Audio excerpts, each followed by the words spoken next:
बिस्मिल्लाहिर्रहमानिर्रहीम। अस्सलाम वालेकुम। आज की वीडियो में हम ये सीखेंगे कि विपिंग क्रीम को सर्दियों के मौसम में किस तरह विप किया जाता है। विपिंग क्रीम दो तरह की होती है, एक नॉन डेयरी और एक डेयरी विपिंग क्रीम। आज हम जो विपिंग क्रीम विप कर रहे हैं वो नॉन डेयरी विपिंग क्रीम है। ये आसानी से मिल भी जाती है और इसकी कॉस्ट भी कोई इतनी ज़्यादा नहीं होती। इसे विप करना और इसे प्रिजर्व करना भी निहायत आसान होता है। विपिंग क्रीम का ये पैक रीयूजेबल होता है, इसे आप दोबारा इस्तेमाल कर सकती हैं।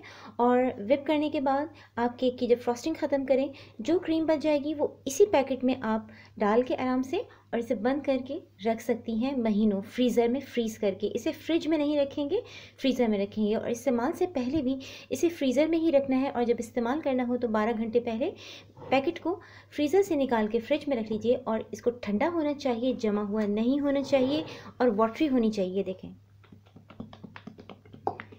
इस तरह इसे वाटरी होनी चाहिए लेकिन ठंडी यख। अब इसे हम ओपन करते हैं।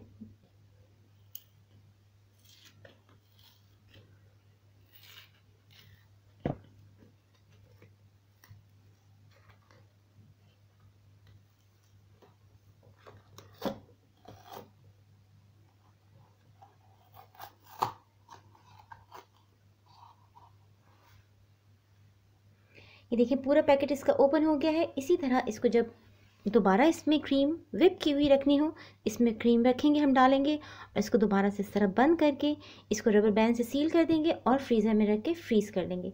ये तो इसकी टोटल हो गया ट्यूटोरियल कि आपको इसको किस तरह इस्तेमाल करना है और किस तरह रीयूज़ करना है। अब हम इसको विप करना भी आपको बताते हैं, जो कि बहुत ही आसान है।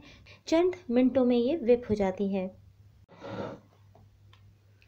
ठंडी विपिंग क्रीम को विप करने से पहले अच्छी तरह से शेक कर लेंगे और जितनी यूज़ करनी होगी इसे मिक्सिंग बोल में ट्रांसफ़र कर लेंगे।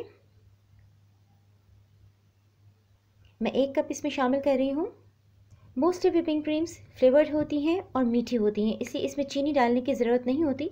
लेकिन कुछ रेसिपीज़ फ्रॉस्टिंग की ऐसी हैं जिसमें आइसिंग शुगर शामिल करनी पड़ती है, तो उसमें एडिशनली आपको आइसिंग शुगर अगर शामिल करनी है तो इसी स्टेज पे आप इसमें शामिल करेंगे। इसमें हम कोई आइसिंग शुगर शामिल नहीं करेंगे।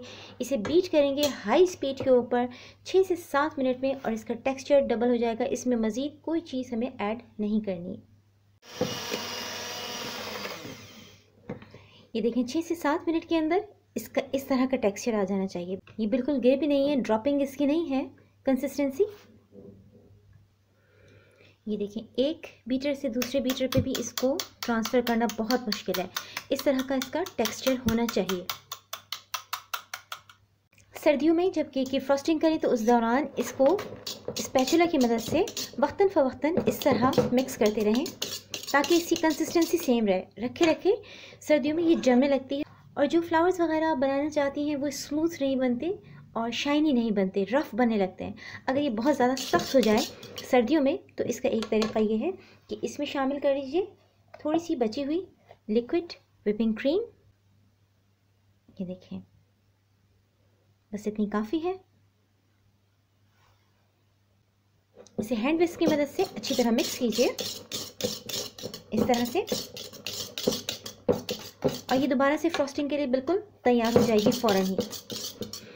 सर्दियों में क्रीम विप करने का और इसे इस्तेमाल करने का तरीक़ा मुख्तलिफ है और गर्मियों में क़दरे मुख्तलिफ तरीक़ा है। इंशाअल्लाह ताला नेक्स्ट वीडियो में गर्मियों में किस तरह क्रीम को विप किया जाता है और इस्तेमाल किया जाता है, और डेयरी क्रीम को किस तरह विप किया जाता है और इसे इस्तेमाल किया जाता है और इसे सेव भी किया जाता है, वो आपको ट्यूटोरियल दूँगी। जब बच जाए तो इसको इसी तरह स्पैचुला की मदद से इस तरह साइड से क्लीन करके और इसी के बॉक्स में रख लीजिए। अगर बॉक्स खाली नहीं है तो किसी एयर टाइट बॉक्स में इसे ट्रांसफ़र करके फ्रीज़ कर लीजिए। आई होप कि आपको ये ट्यूटोरियल पसंद आया होगा। मेरी इस वीडियो को लाइक कीजिए, चैनल को सब्सक्राइब कीजिए। अपना बहुत ख्याल रखिएगा। अल्लाह हाफ़िज़।